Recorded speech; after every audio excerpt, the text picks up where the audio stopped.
By the rivers of Babylon there we sat down. Yea, we wept, when we remembered Zion.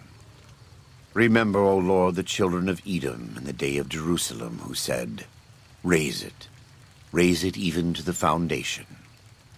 O daughter of Babylon, who ought to be destroyed, happy shall he be, that rewardeth thee as thou hast served us.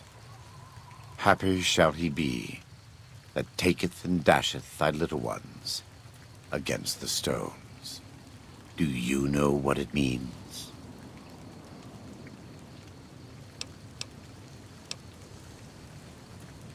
Given those two choices, yes. In the best of all possible worlds, they would just leave us in peace. But they won't. I don't enjoy killing, but when done righteously, it's just a chore, like any other. Practiced hands make for short work, and the good Lord knows there's much to be done here.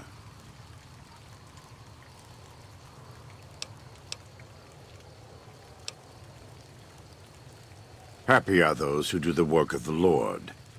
Zion belongs to God and the people of God. It is a natural temple and monument to his glory. When our Lord entered the temple and found it polluted by money changers and beasts, did he ask them to leave?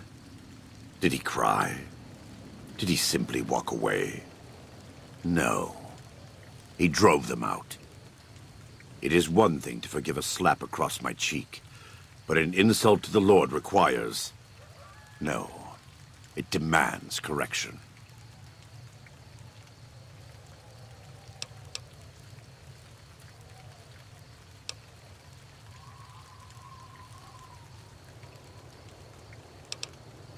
Then as a Gentile, you should find this to be even more beneficial. If the sorrows stay in Zion, you will always have a link to New Canaan. If the sorrows leave Zion, so too do the New Canaanites. What's more, you'll have more Whitelegs coming farther south. You may not be concerned over matters of faith, but this is a case where faith and practicality coincide.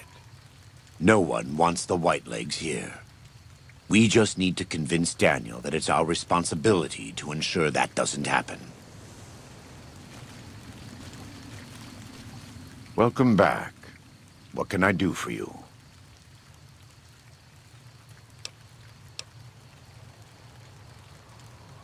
He's a butcher.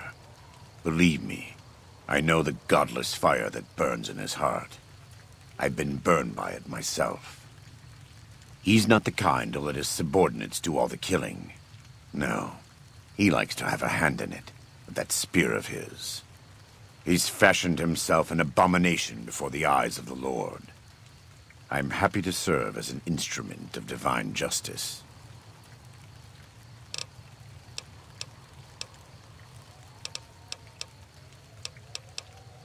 It's not something I enjoy, but I pray to God that someone may learn from my mistakes. What would you like to know?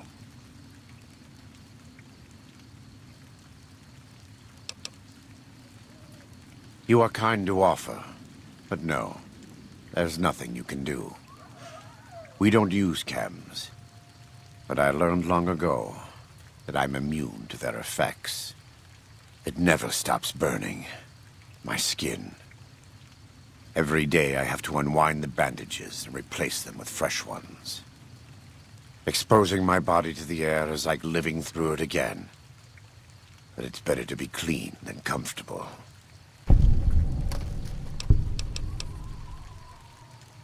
It's not something I enjoy, but I pray to God that someone may learn from my mistakes. What would you like to know? I was born in Ogden, what people came to call New Canaan. Things were more peaceful when I was growing up. When I was a young man, I went out into the world to do missionary work, as all New Canaanites do. I traveled along the Long 15 and followed 89 south into Arizona. Along the way, I met two men from a group called the Followers of the Apocalypse. Edward Sallow and Bill Calhoun. They came to teach the tribes. Calhoun was a good man. Edward was the one who got us into trouble down the road. No, not then. Back then he was just Edward. Smart man. Young, but we all were. We thought we could hike into the Grand Canyon and talk to Blackfoots. We did. And the Blackfoots were friendly enough at first. But eventually... I've thought back to that day so many times. I must have mistranslated. Something must have been mixed up, because the Blackfoots decided we weren't going to leave. The rest is history, assuming Edward hasn't changed it. This way lies the path to hell. Caesar needed me to translate. Translation became giving orders. Giving orders became leading in battle. Leading in battle became training, punishing, terrorizing. A series of small mistakes before a great fall. And I stayed in that darkness until after Hoover Dam. After I failed Caesar and he had me burned alive, thrown into the Grand Canyon. I survived because the fire inside burned brighter than the fire around me. I fell down into that dark chasm. The flame burned on and on. The next morning, I woke up and crawled out of the northern edge of the Grand Canyon, that cursed place. It took me 3 months to reach New Canaan. It was as though the prodigal son had returned. They welcomed me like I had never left. Never done anything to shame them. The fire that had kept me alive was love. Their love. God's love. I will never be able to repay the debt I owe to them, but I must try.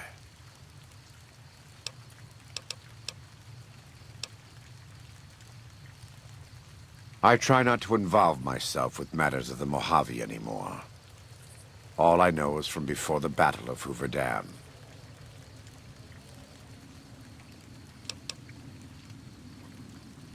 I had heard of him, but when we were preparing to enter the Mojave, he didn't seem relevant to what was happening. From what I've learned since Hoover Dam, he handled the Mojave tribes in a fashion not entirely dissimilar from Caesar.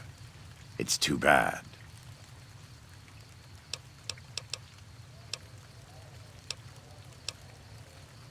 Better than Caesar, but that's not a high standard. Too much love of money and ownership. Not enough love of God and giving. Any society that derives its power and authority from the will of man alone lives apart from God and will crumble in the end.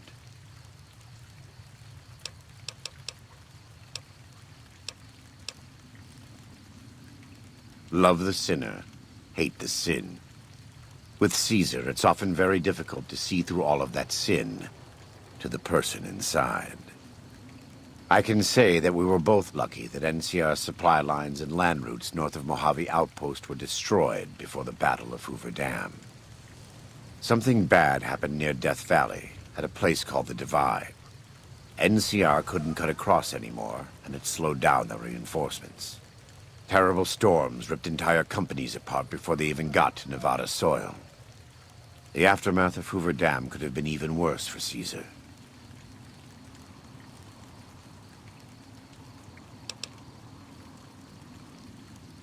Not all of them, but they couldn't take 127 North to get around the mountains. As if Death Valley weren't enough, they had the Divide and Big Empty to deal with. From what the Legion's explorers reported, the Big Empty may as well have been a wall to any living thing approaching it.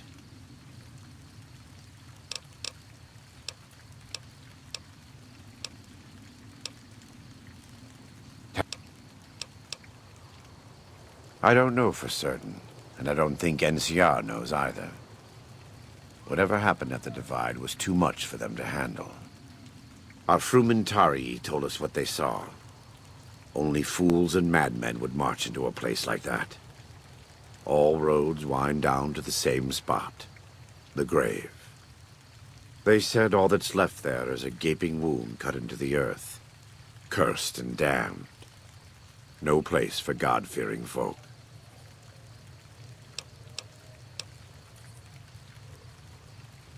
I thought he might. It's been some time since I've visited civilized places. I don't have fond memories of them. But I have always seen these places from the outside. I'd rather not influence him more than I already do. Why don't you talk to him?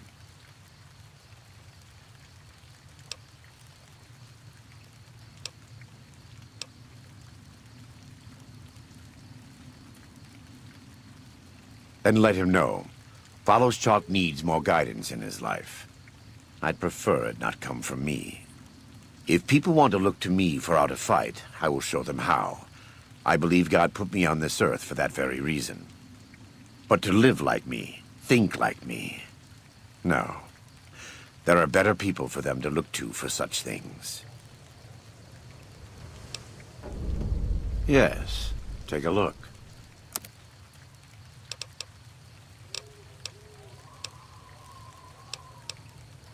God be with you.